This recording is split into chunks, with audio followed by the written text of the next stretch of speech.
Bismillahirrahmanirrahim.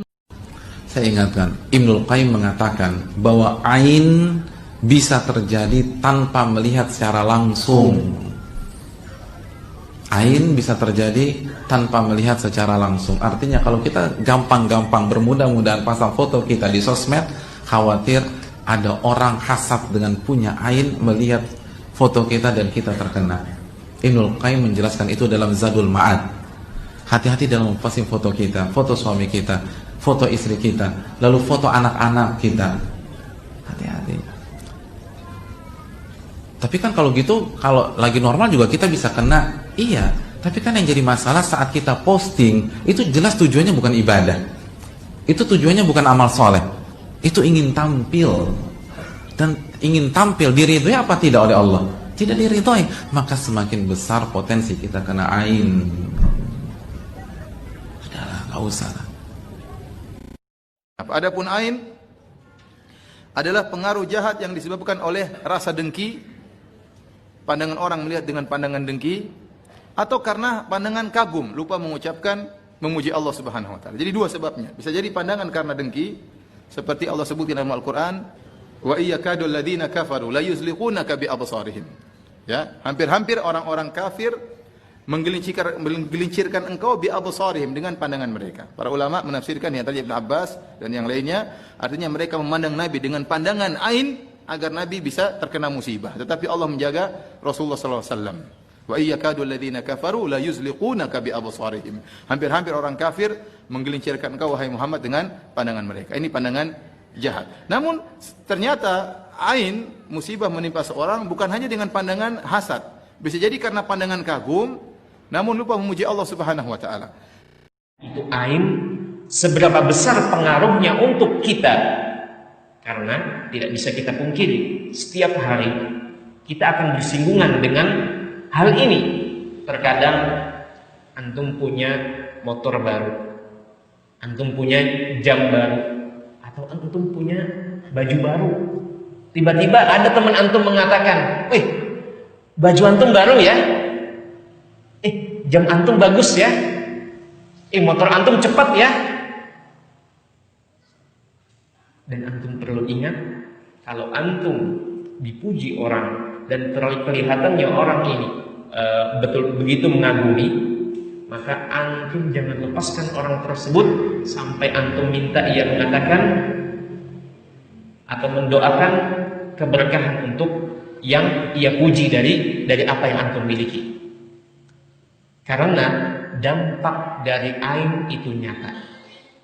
Jemaah sekalian yang dimuliakan oleh Allah Azza wa Jalla, dalam sebuah hadis yang diriwayatkan oleh Imam Bukhari dan Imam Muslim, Rasulullah sallallahu alaihi wasallam pernah menyatakan, "Innal aina haqqun." Sesungguhnya ain, dampak atau pengaruh dari pandangan mata seseorang yang takjub kepada orang lain itu nyata. Dampaknya, pengaruhnya itu nyata.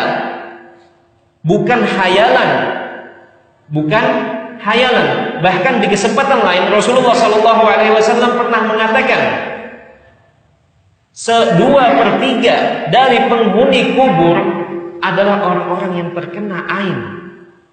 Makanya pada malam kesempatan kali ini kita akan mengupas sedikit apa itu ain, seberapa besar dampaknya, dan bagaimana cara melindungi diri kita dari penyakit ain ini. Jemaah sekalian yang dimuliakan oleh Allah Azza wa Jalla, dalam menyikapi ain, jadi sudah paham ain adalah pandangan mata, baik itu orang yang kagum, takjub kepada kita, atau yang kedua orang yang hasad, iri terhadap apa yang kita miliki. Setiap orang yang punya nikmat, setiap orang yang punya nikmat itu akan menjadi sasaran hasad orang lain. Sebagaimana dalam sebuah hadis disebutkan, fa inna kulli dzi nikmatin mahsud. Setiap orang yang punya nikmat, apapun itu bentuknya, setiap orang yang punya kelebihan, antum punya rumah baru, antum punya anak yang masya Allah, atau antum punya pakaian yang masya Allah. Setiap orang yang punya kenikmatan, kelebihan dari orang lain, maka dia akan rentan untuk menjadi sasaran hasad orang. Jadi ain terbagi menjadi dua. Baik itu disertai hasad atau iri orang lain terhadap kita, dan ia menginginkan nikmat tersebut hilang dari kita, atau orang yang kagum dan takjub kepada apa yang kita miliki. Artinya walaupun tidak ada hasad, tetapi jika itu kebetulan ada ain yang ia miliki, yang ia bisa mempengaruhi kepada apa yang kita miliki, maka itu bisa terjadi. Karena sebagaimana kata Rasulullah SAW, innal aina haqqun. Karena sesungguhnya ain itu dampaknya, pengaruhnya itu nyata, tidak bisa dianggap remeh. Rasulullah SAW meninggalkan sebuah tameng untuk kita semua, untuk kita membentengi diri, karena penyakit ain yang dilihat dan dilancarkan oleh orang yang kagum terhadap kita atau orang yang hasad kepada kita itu laksana busur. Kalau kita memiliki tameng, kalau kita memiliki tameng dalam diri kita, kita memakai tameng pada badan kita, maka busur panah tadi tidak akan menusuk kepada badan kita. Begitu pula permisalan terhadap penyakit ain ini dengan tameng yang ditinggalkan oleh Rasulullah SAW. Jemaah sekalian yang dimuliakan oleh Allah Azza wa Jalla, Rasulullah SAW meninggalkan sebuah doa perlindungan yang bisa kita pakai di pagi hari hingga sore hari. Kita ucapkan, kita berdoa kepada Allah Azza wa Jalla di pagi hari dan sore hari. Bahkan sebagian ulama menjelaskan, kita sering-sering berdoa dengan doa perlindungan ini. Tidak hanya di pagi dan sore hari saja, tetapi setiap kita merasa kita punya sesuatu berharga, memiliki sesuatu yang melebihi orang lain, maka kita berdoa berlindung kepada Allah Azza wa Jalla dari keburukan makhluk-makhluk Allah Azza wa Jalla. Apa itu doanya? Doa perlindungan yang ditinggalkan oleh Rasulullah SAW. Ya, secara umum zikir pagi dan sore adalah zikir yang memberikan perlindungan kita untuk terhindar dari sihir dan ain. Tetapi jemaah sekalian yang dimuliakan oleh Allah Azza wa Jalla, ada doa yang lebih spesifik lagi, lebih khusus lagi ditinggalkan oleh Rasulullah SAW. Bahkan sahabat Rasulullah SAW, di antaranya Abdullah bin Umar, ketika mendengar dari Rasulullah SAW bahwasanya ain ini adalah hak dan beliau meninggalkan satu formula untuk menangkal ain tersebut, beliau langsung mengamalkan, bahkan mengajarkan anak-anak beliau, baik yang sudah berakal, artinya yang sudah dewasa, maupun yang masih kecil, diajarkan oleh sahabat Abdullah bin Umar ini.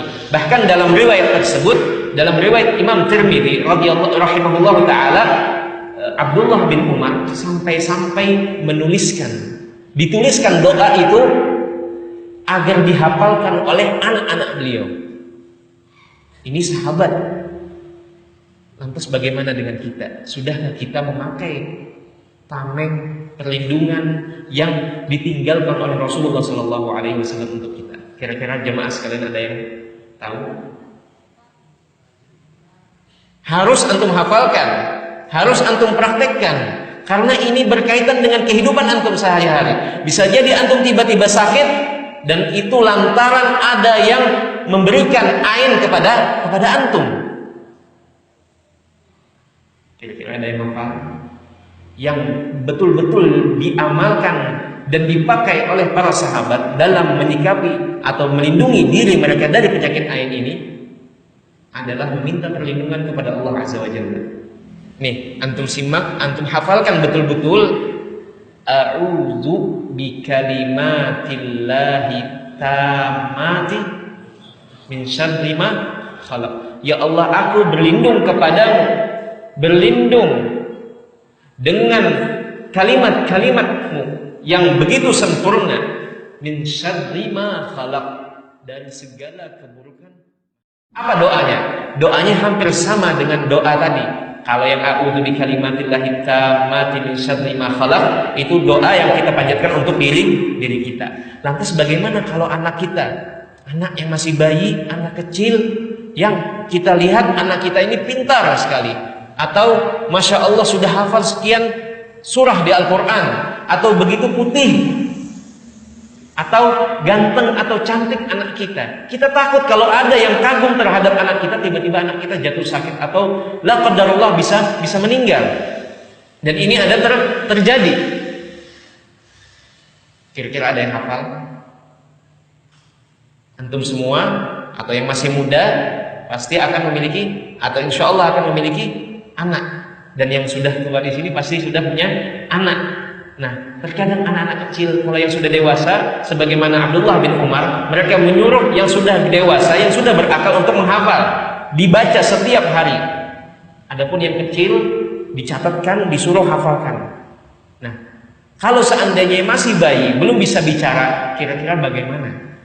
Dan Rasulullah SAW telah meninggalkan doa ini, mengajarkan doa ini, dan beliau mencontohkan bagaimana beliau melindungi atau meminta perlindungan Allah Azza wa Jalla untuk Hasan dan Husain, kedua cucu tercinta beliau, dari kejelekan-kejelekan makhluk, termasuk diantaranya pengaruh mata ain. Kira-kira ada yang hafal kita? Nah, doanya jemaah sekalian dimuliakan oleh Allah Azza wa Jalla. Jika ada yang punya catatan, pulpen dan kertas, catat. Jika tidak, antum dengarkan, antum simak, antum usahakan hafalkan. Doanya jemaah sekalian dimuliakan oleh Allah, ya, sebagaimana Rasulullah berdoa untuk Hasan dan Husain. Kata Rasulullah SAW, setiap kali ada Hasan dan Husain, beliau berdoa, u'idzukuma bi kalimatillahi tammah min kulli syaitanin wa hammah wa min kulli ainin lamah. Aku meminta perlindungan Allah Azza wa Jalla untuk kalian berdua, untuk Hasan dan Husain, dari setan dan hamah, dari binatang yang bisa menyengat, memiliki sengat, baik itu ular, kalajengking dan lain sebagainya.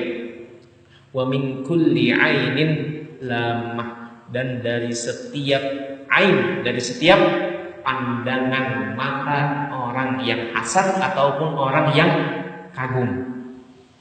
Saya ulangi, doanya itu untuk dua orang. Tapi kalau anak saya satu, maka diganti u'iduka untuk laki-laki, atau untuk yang perempuan u'iduki bikalimatillahi tammah min kulli syaitanin wa hammah wa min kulli ainin. Pada suatu hari ada salah seorang sahabat Rasulullah SAW mandi.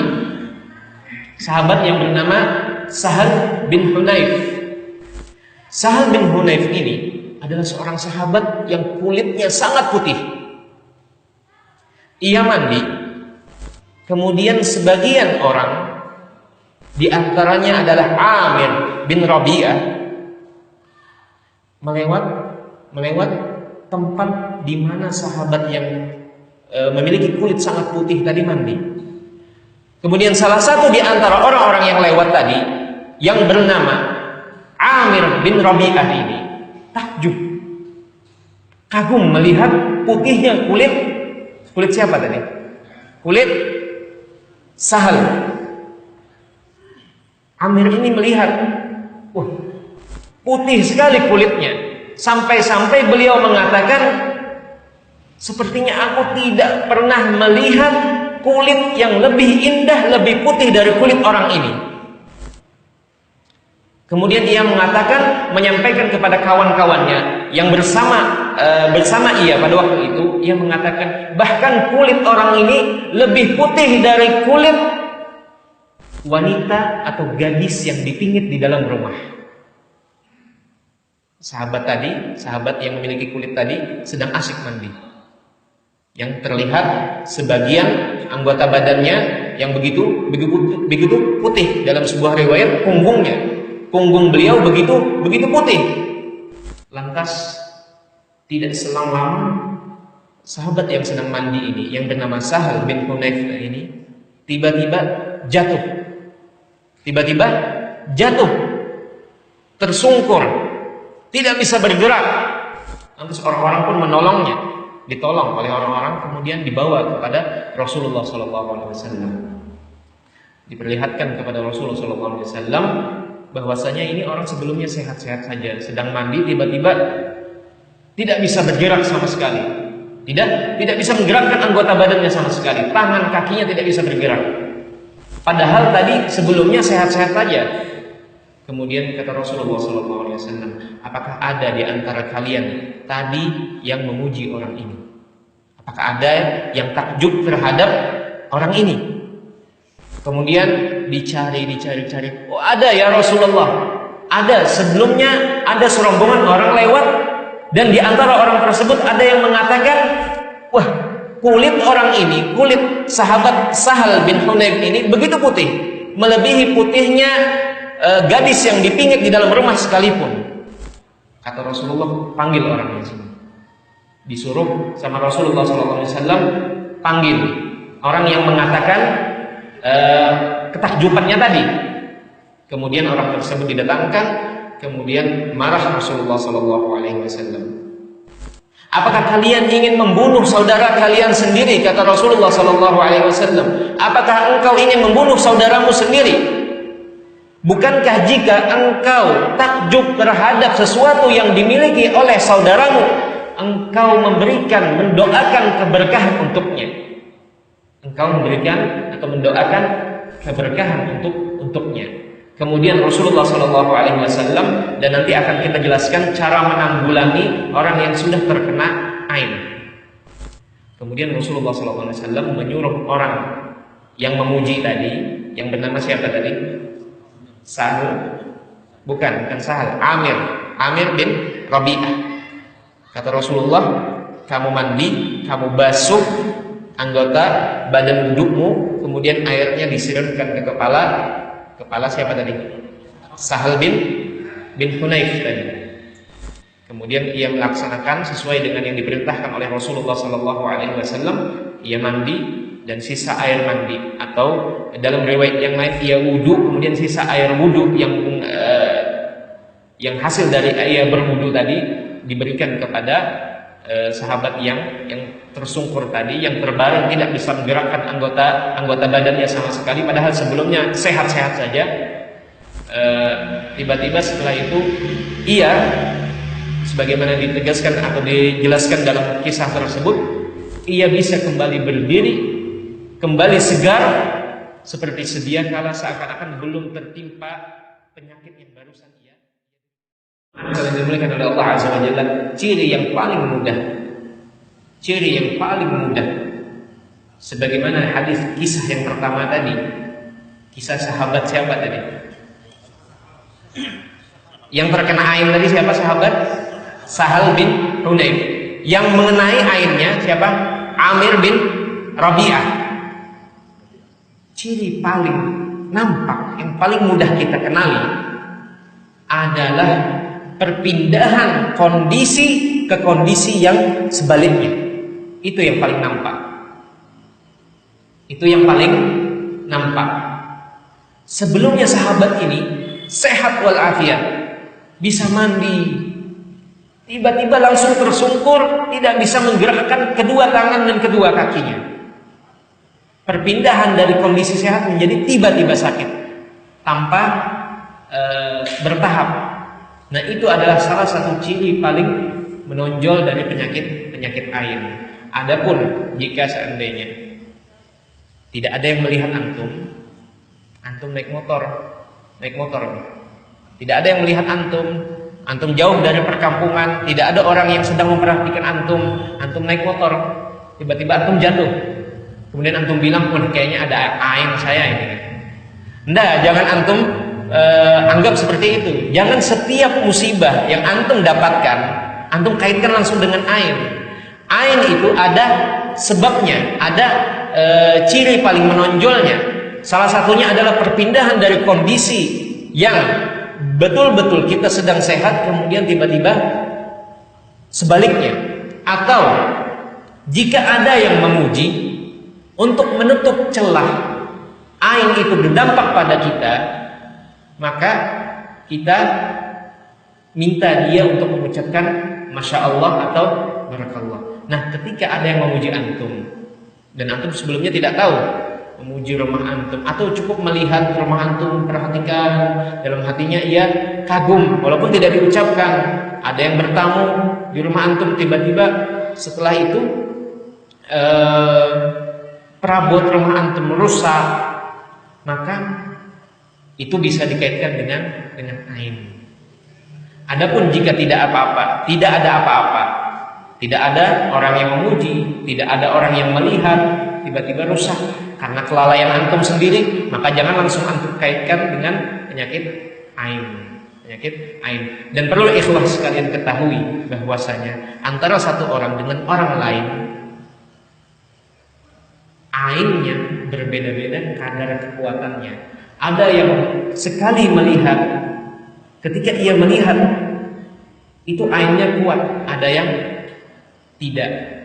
Tergantung kembali, bahkan sebagian ulama menjelaskan ain itu biasanya karena ada kejelekan di hati orangnya. Ia tidak suka atau ia menginginkan nikmat tersebut ada pada dirinya, atau nikmat tersebut hilang dari orang yang ia lihat, atau ia tidak suka jika orang tersebut memiliki nikmat tersebut.